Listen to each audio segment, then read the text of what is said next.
നാളെ കുട്ടികൾക്ക് എക്സാം തുടങ്ങുവാണ്. അപ്പം ഞങ്ങൾ അമ്പലത്തിൽ പോയിട്ട് വരാം എന്ന് വിചാരിച്ചു.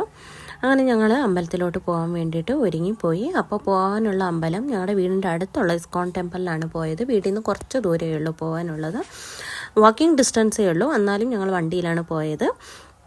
പിന്നെ അവിടെ പോകുമ്പോൾ നമുക്ക് 2 വീലറിന് 20 റുപ്പീസും 4 വീലറിന് 40 റുപ്പീസും മാത്രമേ അവർ ചാർജ് ചെയ്യുന്നുള്ളൂ. ബാക്കി ഒന്നിനും ക്യാഷ് കൊടുക്കേണ്ട കാര്യമില്ല കേട്ടോ.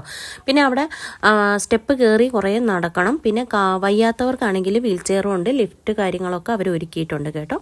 അപ്പം നമ്മൾ അവിടെ പോയി കഴിഞ്ഞാൽ നമ്മൾ എൻട്രി ആകുമ്പോഴേ നല്ല സീനറിയാണ് കേട്ടോ, കാണാനും നല്ല രസമാണ്. അവിടുത്തെ വ്യൂസ് എല്ലാം കാണാൻ വേണ്ടിയിട്ട് അവിടെ നിന്ന് കാണുമ്പോൾ നമുക്ക് ഈ ബാംഗ്ലൂരിൻ്റെ നമ്മൾ ഈ ഫ്ലൈറ്റിലൊക്കെ നിന്ന് താഴോട്ട് നോക്കുമ്പോൾ എങ്ങനെയുണ്ടാവും ആ രീതിയിലായിരിക്കും. നമുക്ക് അത്രയും കുന്നിൻ്റെ മേളിലാണ് അമ്പലം ഉള്ളത്.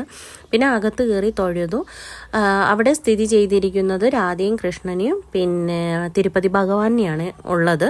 അപ്പം നമ്മൾ നന്നായിട്ട് അവിടെ തൊഴുത് കഴിഞ്ഞ് പുറത്തിറങ്ങി പ്രസാദവും മേടിച്ചു. ഇവിടുത്തെ പ്രസാദം എന്താണെന്ന് വെച്ചാൽ പൊങ്കലാണ്. ഞങ്ങളെല്ലാവരും മേടിച്ചു, അത് കഴിച്ചു.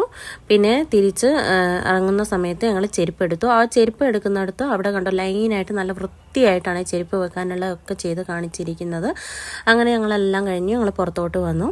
അപ്പോൾ ഇത്രയേ ഉള്ളൂ. നിങ്ങളും ബാംഗ്ലൂർക്ക് വരുമ്പോൾ ഈ അമ്പലത്തിൽ വിസിറ്റ് ചെയ്യുക. അപ്പോൾ എല്ലാവർക്കും ബായ്.